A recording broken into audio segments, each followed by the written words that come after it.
let's just jump right into it. You guys are here to learn about Bitcoin mining, and not just Bitcoin mining, but mining on an industrial scale. So we're talking large scale, not just in your garage, not just in your basement, where your spouse or family members are going to start hating you, but taking it really to the next level. And our desire is really to show you how to do it from start to finish, everything you need to know to build a mine. 1 megawatt mine that's maybe around like 300 miners, so it's some serious horsepower here.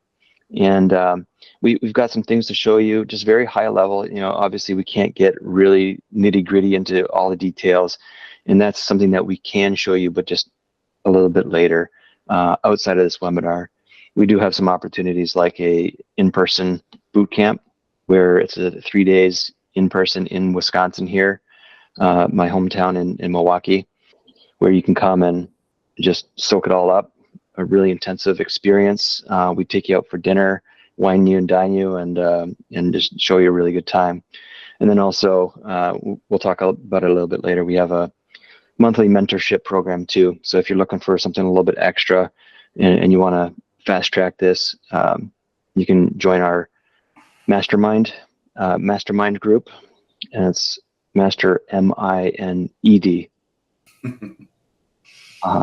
instead of Mastermind. But yeah, Joe, why don't you take this opportunity just to share your screen, and then you can talk for a little bit about the different business models with Bitcoin mining, because I don't think everybody here might really be aware of really what's possible with this kind of thing. Absolutely. And that was definitely the case with me. When I first started this whole process, I thought about mining was just a couple of rigs in my garage, and I heard about these giant companies and thinking I never would have a shot to do that. So I'm just going to go through and buy a couple ASICs, learn what they are, and get it set up in my garage. And I only had a couple spots to plug them in, and I figured that's the most I can do. But then I learned there were different ways that I could go through and look at Bitcoin as a business. And so there are really 3 different types of ways you can actually go about treating Bitcoin as a business from the mining perspective. One of them is self-mining. Most of you are familiar with that. You have some machines, maybe you host them with someone else, maybe you're running them locally or building local infrastructure, but you're basically buying ASICs and running them in order to earn Bitcoin. Very common model, and that's what most people think of. It's also very capital intensive. As most people who know have been around a little bit, ASICs are not inexpensive by any means, and they are really a commodity, and they get more expensive when Bitcoin price is up, and they get cheaper when Bitcoin prices are down. So it's also about playing that game. But the other model I didn't really know about was co-location hosting. So there's let's just say your power is really expensive where you live, and you don't want to run a ASIC miner at your house because it doesn't make sense to from a power perspective. You would send it to someone else who has cheaper power, so they would run it, and you would just pay them to maintain your machine, make sure it's always connected, and it's got power 24/7. Well, that doesn't have to be a big giant company in order to do that. I found that it could actually be viable at a smaller scale even, and the infrastructure cost is much lower than going through and buying several ASICs. So when we're talking to you today, we're going to talk about 2 different models. We're going to talk about self-mining and co-location hosting, where other people send their ASICs to you, and you go through and provide the security, the infrastructure, the internet, and the power in order to run their machines for them. Yep. And again, that blew my mind when Scott introduced me to that concept, because when I got into it a couple of years ago, I didn't even think that was a viable option. That's great. Thank you, Joe. Go ahead. Yeah, and as I often say, this is the tip of the iceberg. This webinar is kind of introduction to let you know that there are other resources out there, groups like this where like-minded people can work together to kind of reach their goals and have a community.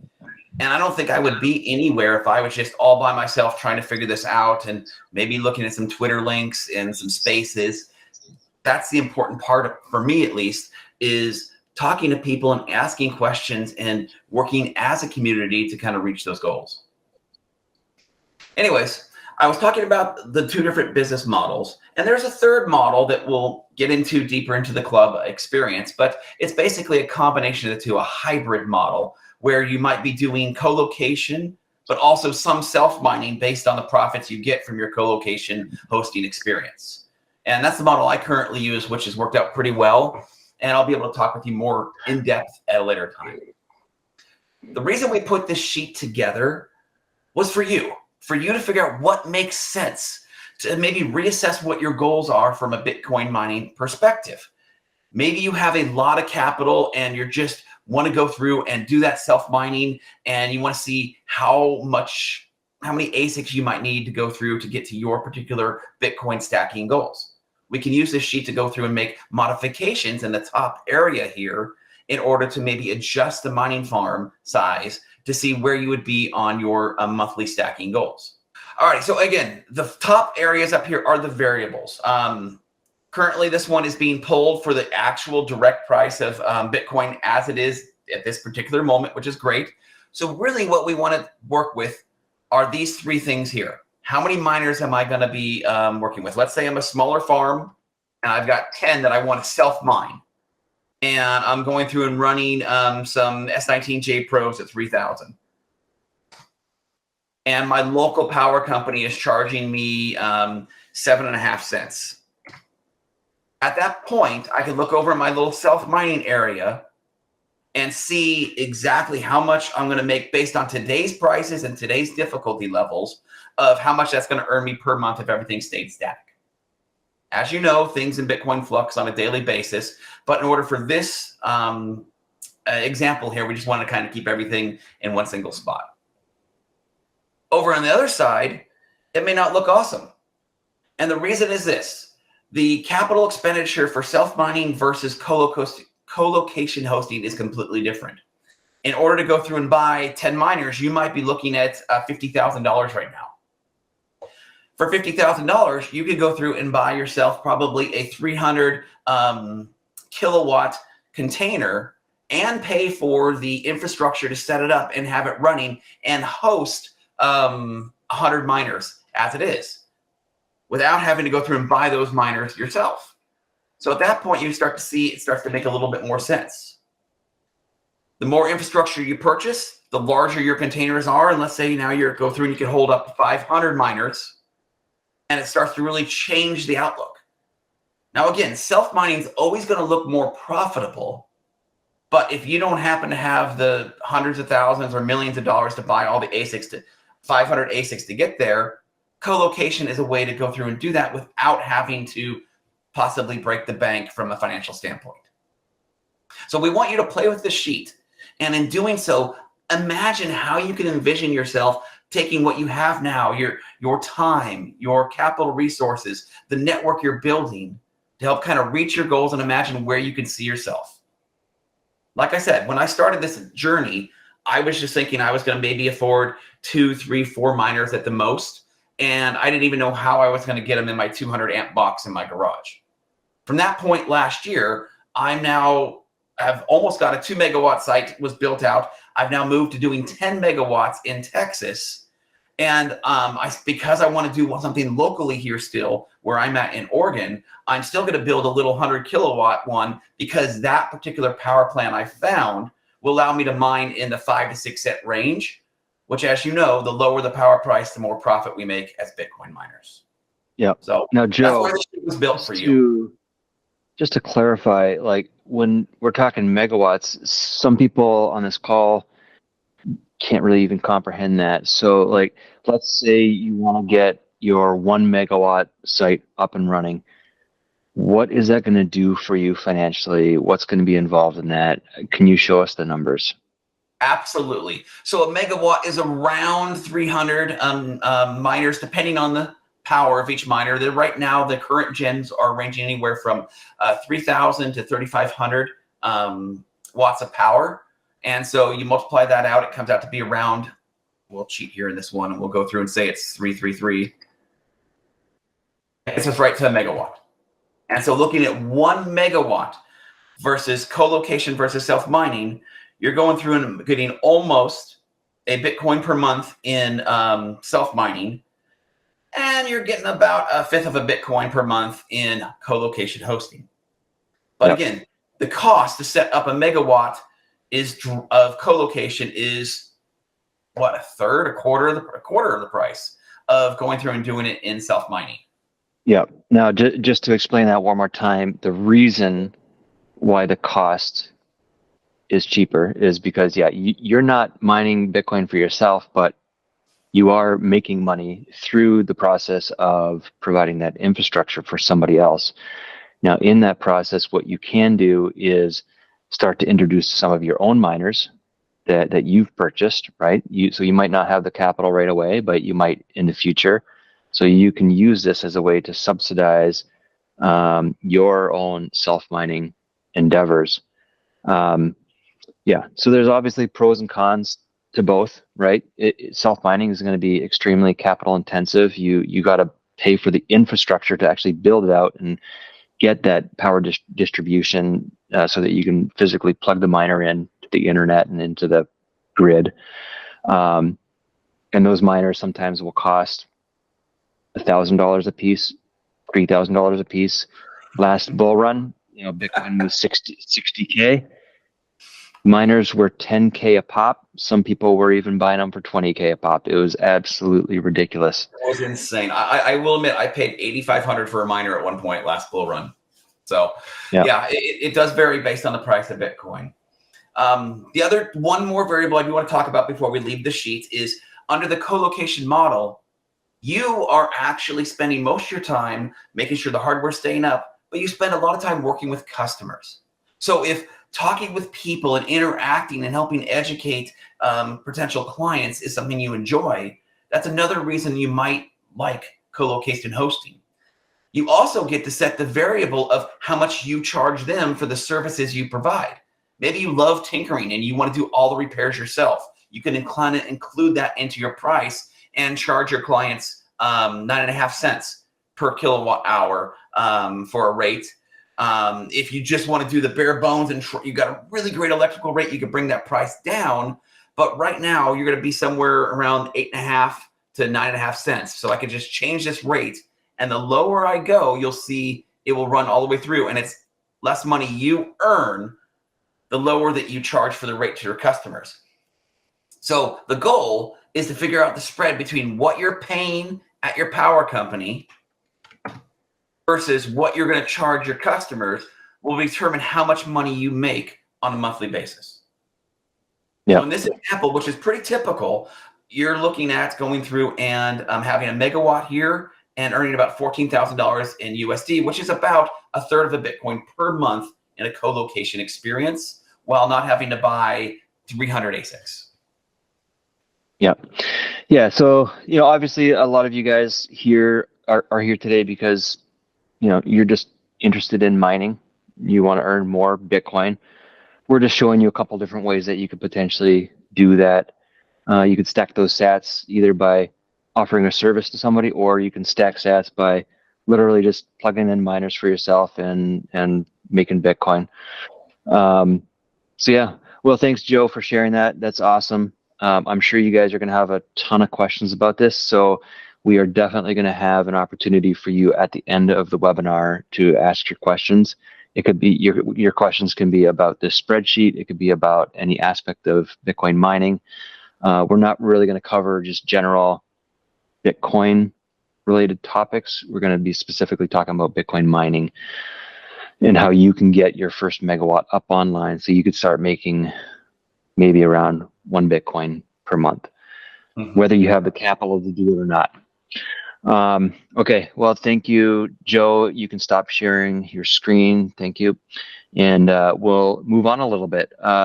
Joe, hype man.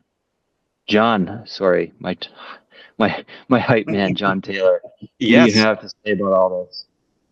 Well, I think there's a couple different models that everybody's seeing, and the best thing that we can do is to learn what the reason that you're here, your why, your purpose. So if you can put in the Telegram what type of mine that you're looking to build.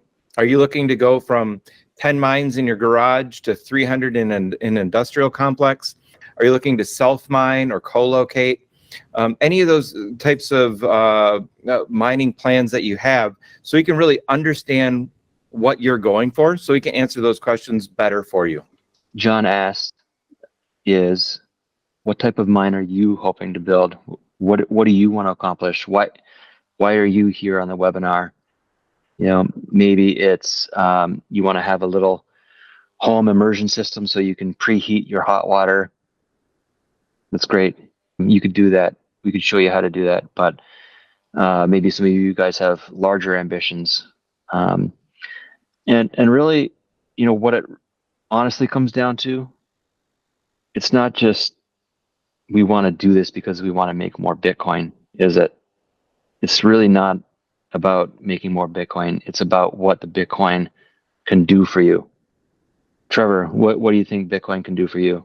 Bitcoin for me personally is it's kind of like the lifeline, you know what I mean? It's the thing that's going to take me from where I am right now in my life to where I want to be. And you just said it, it's not necessarily about the money. It's what I can accomplish in my life with Bitcoin.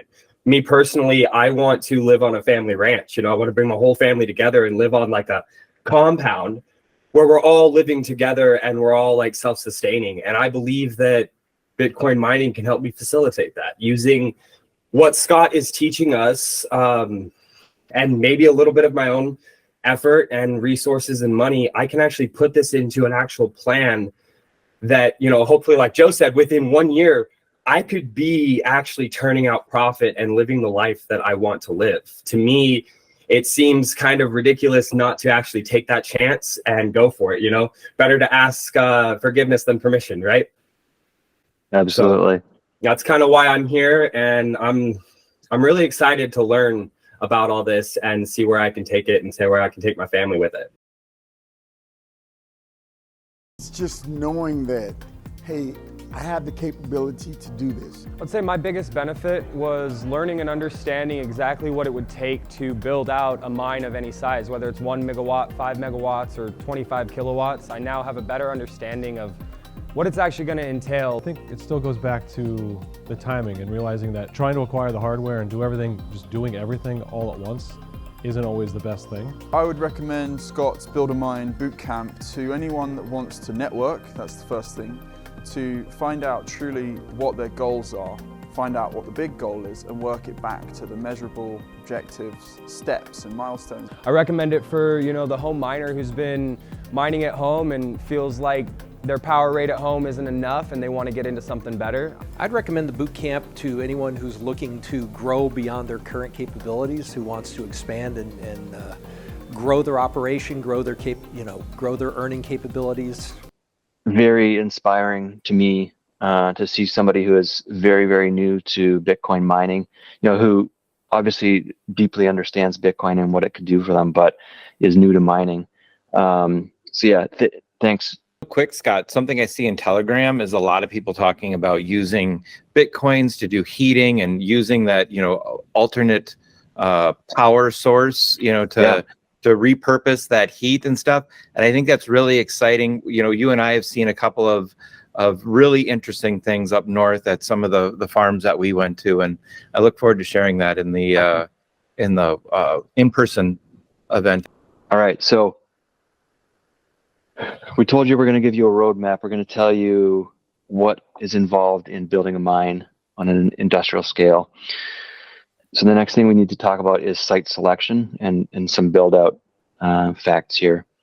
So really, you know, you're going to want to consider things like, how close is this mining farm to your home? You know, are you going to have to travel for an hour to get there? Is it even feasible to do it in your city? Because maybe you live in California and electricity is like 50 cents per kilowatt hour, whatever ridiculousness it is. You know, or maybe you're fine with flying to Abu Dhabi once a week to, you know, unplug your miners and plug them back in to get them rebooted.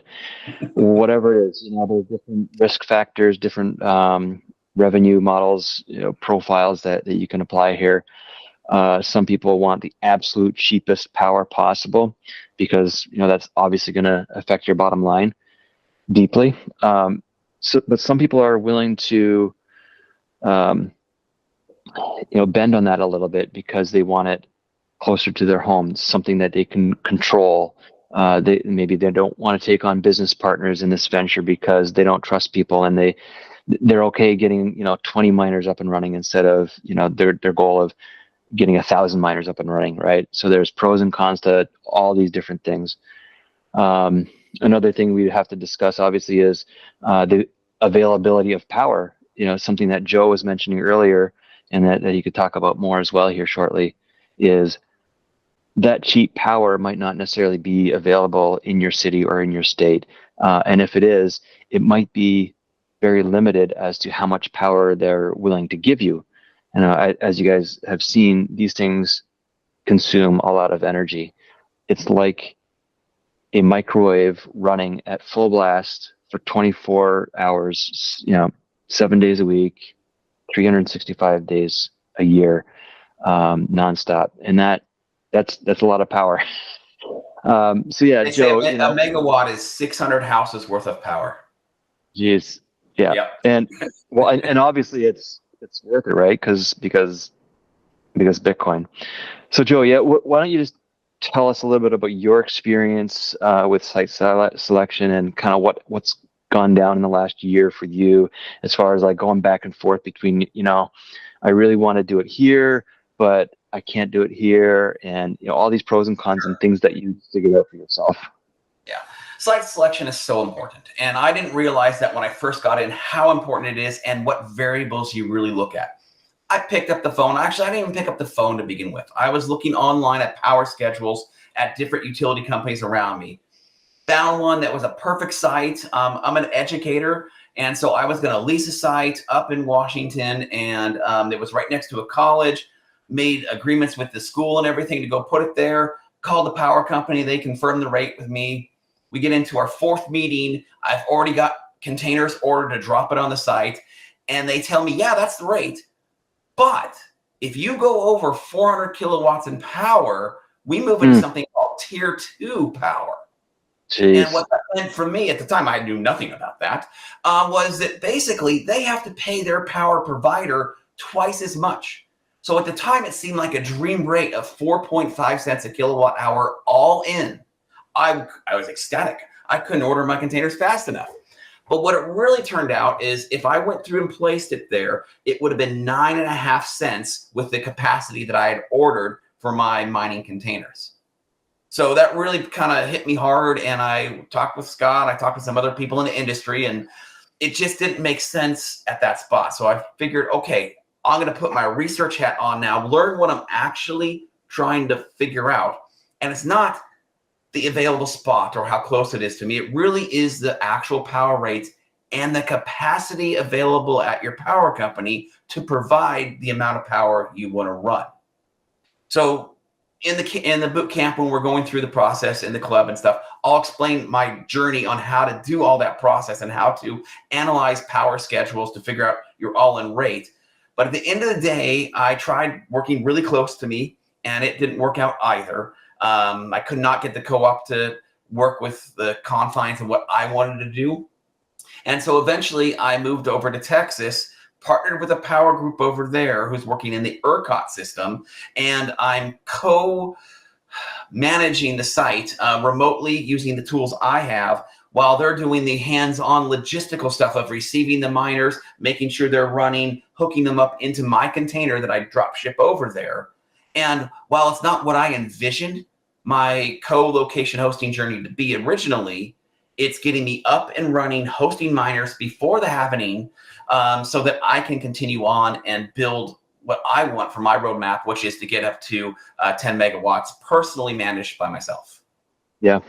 Now, that's awesome. Yeah, that's a lot of miners.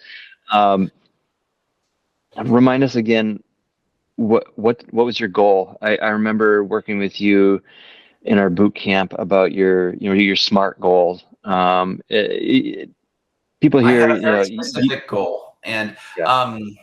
I haven't gotten too much into my background, but I run a educational robotics company, and I love doing it. It's a blast, but I still, to this day, spend 10 to 12 hours working in this company, and there's no real upward movement there. And it's taken time away from myself, from my family, from my kids. And so for me, I wanted to go through and move to, instead of trading time for dollars, being able to go through and have a more, it's never passive income, but a more or less demanding on my time experience for how I earn money. And also, I still love working with people, and I love the Bitcoin community. And so that's where I really wanted to spend my time. So my goals were to go through and originally put up a 2 megawatt mine and do it within, it was 90 days at the time, and I would have gotten there had it not been for that power glitch. And do it in a way that I was able to service customers and earn enough money so that I can quit my current position and focus on my family and my new passion of Bitcoin mining. That was my That's ultimate awesome. goal. Yep, exactly. All right. So, we talked about location. Another factor is climate. Do you want to be running your miners in the salty shores of, Miami, where they're going to get corroded? Do you want to run them in the desert of Texas where they're going to get full of mud? There's all sorts of challenges, right? But anyway, it sounds like what you found is you found a team. There's things that you're good at. There's things that other people are good at. There's people that have money. There's people that have, soft skills to like help people to raise money. There are people who are electricians, people that know about dealing with utilities.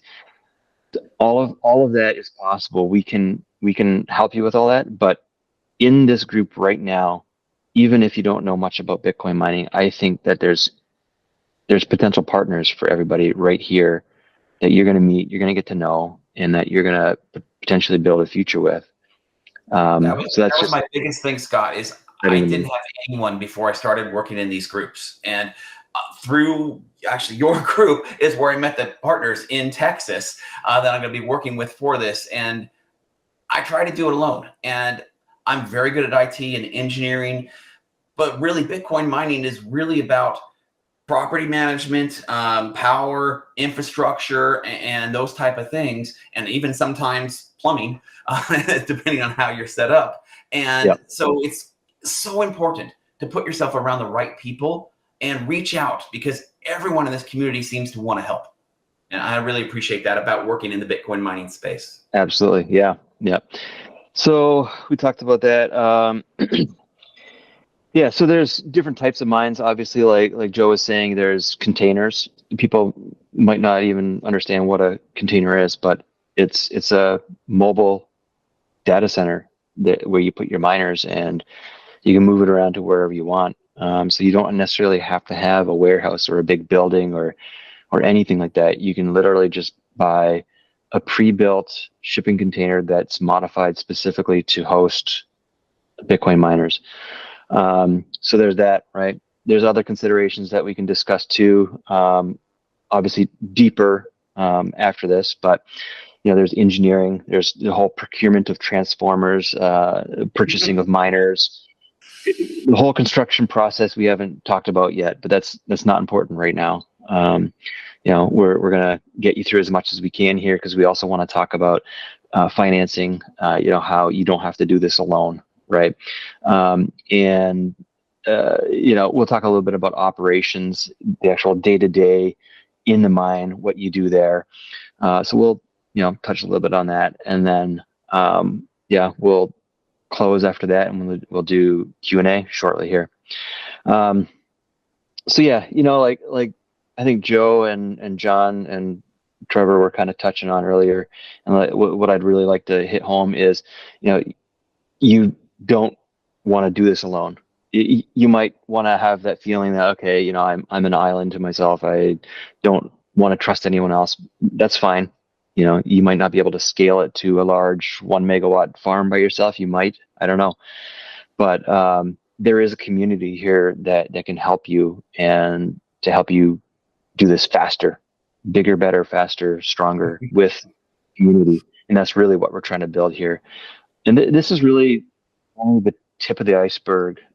Some of you guys are old school. You've already got your 1 megawatt up and running, and you're still here wanting to learn and wanting to grow and wanting to just get to know the community even more. I've got maybe a dozen, no, actually, probably a couple dozen very specific topic-oriented Telegram communities that I can introduce you to. Yeah, I mean, there's just so much. There's too much to even talk about right now. We'll share it afterwards. Okay, so make sure you stick around. You can ask questions, chat in the Telegram group, and I will eventually share links to all of my other Telegram groups. That is just gonna absolutely blow your mind. It is amazing. It's a deep rabbit hole. It never stops. Okay, so financing. Money. A lot of you guys had that question of like, you know, you mentioned maybe you might need $150,000. You might need $300,000 to do this. Not necessarily true, right? There's human capital. There's like the money, right? But then and that's called capital. But there's also human capital, which is people. So yeah, Joe, why don't you talk about your experience with that? You know, the whole thing about financing. Yeah. Different ways that maybe you can get money to do this. Sure. Originally, when I started out, I didn't want to use any of my own funds. I was nervous about Bitcoin mining. Where is it going to go? I was still trying to figure out how my savings was going to fit into this. And so I went through and applied for a small business loan. Now, a lot of people say it's not possible to do, but the key thing there is making sure that you're building something that they understand. So building a warehouse is something they understand. Having a repair center is something they understand. What they don't understand is the word crypto or Bitcoin. So when you're applying for loans and talking to local places, it's super important. You're not being deceptive. You're just going through and explaining the process that can be seen from an outsider. And so when I explained it to my small business person about co-location hosting, I basically said it's like storage units. And so what I'm doing is I'm renting out a secure space and providing power to them, and they're paying me a monthly fee. Has nothing to do with crypto whatsoever. And at that point, I was able to go through and get actually approved for a loan. Now, this unfortunately was in the heyday of rates going sky high. So by the time I got approved, it was 9.6%. And so I decided to turn it down. So at that point, then I went through and worked with other people who had funds. So through Scott's group, actually, I met a bunch of like-minded individuals at his conference. I'm in Oregon, and I met 2 other people here in Oregon who had been sitting on a Bitcoin stack since 2015. Well, they wanted to get into it, but they had full-time jobs, and they had no idea where they even start with mining. I had a full-time job, but I had passion and a lot of time. And so I started working with them together. And now that mine is actually up and running in a part of Oregon, and they literally energized 4 days ago. And so this is all coming to fruition, which is pretty cool. So what I'm getting at is traditional financing can work, but you have to be careful how you present it to your bankers. Partnerships are the easiest way, finding like-minded individuals where you can add value to the venture and they can add value in capital to the venture, and it works as a good partnership. That is the cleanest way I've seen it to work, and you are not going to find a shortage of people who want to get into mining and have Bitcoin or have funds from other ventures and need your guidance to help get to that next level. So that's where I would definitely start talking to people. Scott has groups that are dedicated to financing in his Telegram rooms where people are looking for talent and people are looking for money, and he can put you together with the right people. Yep. Awesome. Yeah. Thanks for explaining that. Okay. Yeah. John Taylor, hype man. What are you reading? What are you seeing in there? What are people? So I'm seeing a lot of people that, you know, they need funding. And so funding is definitely an area that is important. And I'm seeing people who say, hey, I got the skills, I got the space, I need a place to do it. And a place might mean the physical real estate, and it might mean having that electricity that is the right price. Mm-hmm. And again, the right price is a big question. If you're self-mining, you could probably get away with a certain higher rate than you could if you were co-location, because where you're going to make your money on co-location is the spread between what you pay your power company and what you charge your customers. But again, if you're providing amazing service, great customer support, and education, I promise you, because I've talked with them, customers are willing to pay more for people they trust and can talk to and believe in, versus the big box stores they may ship to. And yeah, it's going over to Russia and you're getting 6 cents, but you may never see your machines ever again. It happened. I promise you, I did not make that up. That is something that happened last cycle. So being you and being earnest about what you're trying to do and working with customers is a wonderful way to go through and create those relationships where people trust you. And if that trust is built and they see the value in it, 8.5, 9 cents a kilowatt isn't out of the question. I know people charging 10 cents a kilowatt hour because the only alternative for the clients are to pay 14 cents residential, and they don't want to do that. So there is a market if you're willing to work on a one minimum order quantity hosting to get up in the 10-cent range and charge it. It works. One thing that I'm seeing that's very beneficial is the group is filled with IT and tech people. And so if you have the need for that IT tech partnership, if you're just into Bitcoin, learning about Bitcoin, and you don't know how to hook all those miners up and make all the stuff work, there's plenty of people in the chat that have that technical skill to partner with. Absolutely. Okay. Joe, we're going to move on to operations, what it looks like on a daily basis.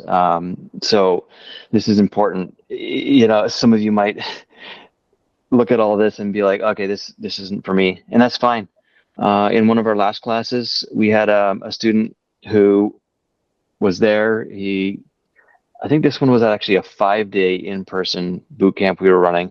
Now we have a 3-day because it's a little bit more manageable.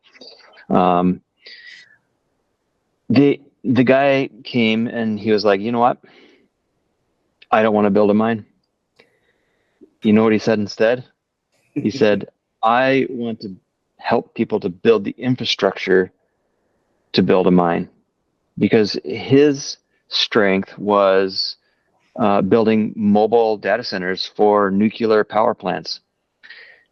And when he came through our operations training course, our boot camp here, he decided, all right, I'm not going to spend the time building my own mine. I'm just going to use my expertise and build these shipping containers, modular data centers. And now he's doing that. And it's absolutely insane. Yeah. So it just goes to show, like everybody has different reasons here, why they're here, and different strengths. And you can find a way to get this done and be involved in the mining industry somehow. Okay, so managing the mine yourself might not be for you. You can always hire for somebody to do that. Maybe you don't even know how to hire somebody to do that. It's okay. We'll help you. We're here to guide you and help you, and whatever question you might have about the daily operations or building your mine or managing your mine, we'll be there for you. Just make sure you guys mute your microphone so that there's no feedback here. Okay, inventory is one thing. If you're running a mine, you're going to want to track what's coming in, what's going out, what's hashing, what's dead, what needs to go back for repair, right? All these different things. So you're going to have inventory software. You're going to have a scan gun so you can scan the QR codes and get it into a spreadsheet so you can get the serial numbers and track, what you bought, where it's located, what rack it's on, and all that stuff, right? Okay, so that's something very practical, very deep, kind of more deep in the weeds about things you're gonna have to consider when you're operating your mine. So there's equipment management that you're gonna have to get into, maintenance. You're gonna have to monitor the energy consumption of these things, especially if you're gonna be doing like a co-location service where you're providing the infrastructure for somebody else to mine as a hosting company. you're going to have to be able to figure out, is this miner using 3,000 watts or is it using 3,500 watts? Because that's going to cost you a lot more if you're not charging your customer the right price, right? The beautiful thing about all this, Scott, is there's so much automation in our industry now, and it's matured so much from not only software but hardware with things called smart PDUs that track the actual power usage and stuff. You can do a lot of this remotely as well. So while it's important to know how it all works, the tools have made it easier to do internally, and we'll show you a lot of that process between Foreman and other management tools down the road. Yep. You know, something else you're going to have to consider is your mining pool, which mining pool you want to use, and that's the you know, the stratum that connects the actual miner to the Bitcoin the Bitcoin pool, and then from the Bitcoin pool, you know, you set your payout wallet address where you want your Bitcoin mined to go to, right? So that's something that you have to research and dig into. Some people don't mind using like a Chinese mining pool. Some people really prefer using a mining pool that is created and owned by an entity that is in the United States. You know, there's like, what is it? Slush Pool. I think they're maybe in Ukraine. There's Luxor, who is a US based company. There's Ocean Pool. There's, you know, all sorts of different pools you can consider, right? And everybody has different reasons why they might want to do this or that, and it's okay. Everybody has different opinions, different experiences, and that's fine. And then, yeah, you know, ultimately you're going to be watching to make sure that your hash rate is online, that your miners are actually hashing and producing Bitcoin, and hopefully hitting a block. Your miner specifically that you're running doesn't have to actually be the one that guesses the magic number that hits the block. When you're in a mining pool, you share your hash rate and you get paid out a percentage of your contribution that you're providing to that pool. Okay, yeah, so like that's just a few things to look out for when you're running a mine. That's kind of what it's going to look like. Joe, did you have any other thoughts on that? Usually when I explain pools, I kind of explain it like a office lottery pool. Everyone goes through and buys a bunch of lottery tickets. If someone in the office wins, the rewards are kind of split among everyone in the office. And that seems to be an easy way to explain how those pools work. Yep. The Bitcoin reward halving is huge. It's a massive impact on profitability, obviously, but it's built into the rules, right? We know that it's going to happen. We know approximately when it's going to happen, and we can plan for it. Typically, every 4 years, you know, the Bitcoin price goes like this. It goes up and down, but the trajectory has always been up, right? Just like Michael Saylor says. The point is, if you have the superior asset, it's going up forever, Laura. Forever. Right. Yeah. So anyway, yeah, it's manageable.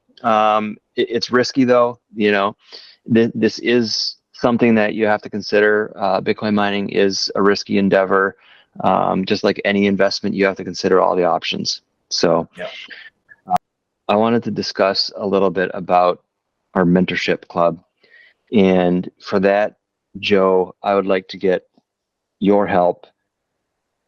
I want to hear your experience of like, what's it like for you to have attended so many of these things, these types of things in the last year? Sure. And I've alluded to it a little bit. The community building of consistently working with the same people over a length of time is so huge. You've got people going through and rallying for you. When we come onto the calls, people are asking, hey, Joe, how's the site coming? Did you get past this issue we're working on? Seeing people struggle and overcome their goals. Having access to experts I'd never be able to talk to. Power plant operators, air filter people, real estate and insurance people. It is just so neat having access to this. And honestly, I don't know where I'd be without it. There are lots of resources out on the internet. You can figure anything out if you look hard enough. But I had a pretty demanding job, and being able to know that I can come at set times and work with them and have access to someone like Scott, who's done this for years and knows the trials and tribulations that I could avoid. That was the biggest part, and why I think I've been so successful so far, is because I had access to that. And I'm still a member. I'm going to be a member because I want to help, but also because I'm learning something every week. So yeah, this mastermind club, you know, you're going to get a lot out of it. But believe me, just like Joe was saying, you know, we're going to have one technical topic deep dive webinar each month, and then also a weekly group call. So as a community of people who are growing and learning together, we're going to have a private group chat where we can ask questions, you know, hold each other accountable, or whatever we need to do to make sure that we're growing and stacking more sats, putting more miners in, figuring out the problems, unplugging that, and just trying to keep on going together as a community.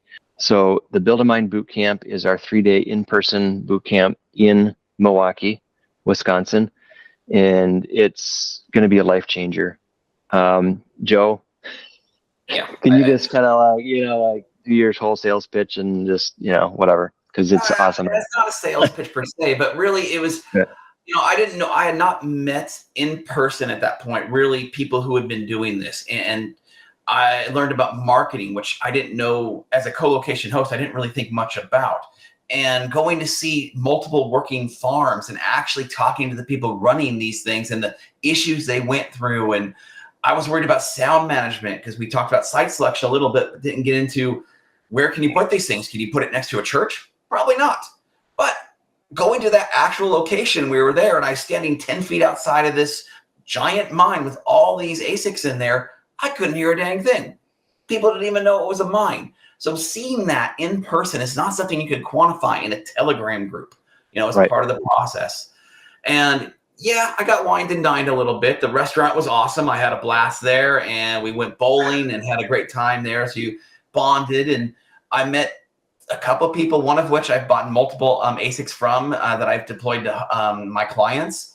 And so the relationships I built there was cool. I had a good time, and experiencing it without ever being through a real mine before was really cool. So no, the whole process I would highly recommend. And I'm hoping to go again this year, to be honest. Awesome. Absolutely. Well, I'm pretty sure we want to have you come and share your experiences, maybe as, you know, as a facilitator. Experience is amazing.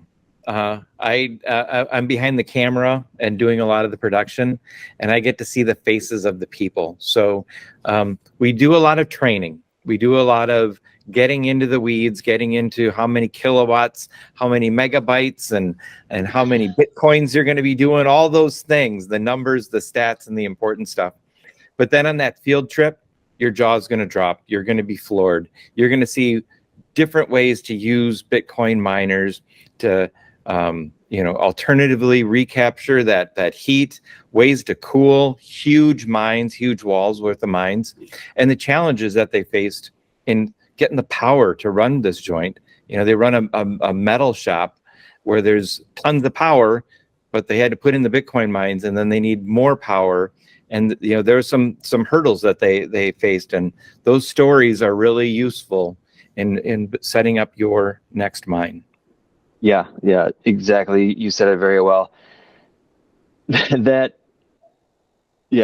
field trip is just amazing to experience the wind of the miners at 100 and whatever degrees blowing in your face, and the noise that just overwhelms your ears. And being able to ask an actual owner of a mine very detailed questions that come up because something just popped into your mind because you looked and touched and felt that miner. It's a great experience. So I really hope to see some of you there. I know not all of you are going to come. I know not even 50% of you guys are going to come. I have a strong feeling at least 10% of you guys are going to come. And if you do, I'm going to very much look forward to meeting you. And we're going to grow this thing together. So we're here for you. That's really just the thing I want to leave you with is this is a community. We're here for you. If you want to pay for a little bit of extra help, we got the club. We got the mentorship here in Milwaukee. Other than that, we're absolutely available to you in the boot camp Telegram group, and we're going to share more resources for you too. A couple dozen other Telegram groups that we're going to give you access to. Okay. I mean, that's really it. That's my sales pitch. So I want to end it officially right now. You guys can leave if you'd like to. However, if you have a question, we're here to answer them. Welcome to the MasterMined Club, your ultimate gateway into the world of Bitcoin mining. Whether you're just starting out or looking to scale your operations, our vibrant community of like-minded enthusiasts is here to support you every step of the way. Join us for weekly sessions led by industry pros, where you'll exchange ideas, brainstorm strategies, and stay motivated on your mining journey. From heat management to site optimization, our monthly deep dives cover the technical know-how you need to succeed. And with access to our entire back catalog, you'll never miss a beat. But that's not all. Our members enjoy exclusive one-on-one sessions with veteran miners, plus direct access to special pre-sales and insider opportunities at Bitcoin Mining World. Ready to take your mining to the next level? Join the MasterMined Club today and secure your spot in the future of Bitcoin mining. Visit bitcoinminingworld.com or scan the QR code now. And now back to the show.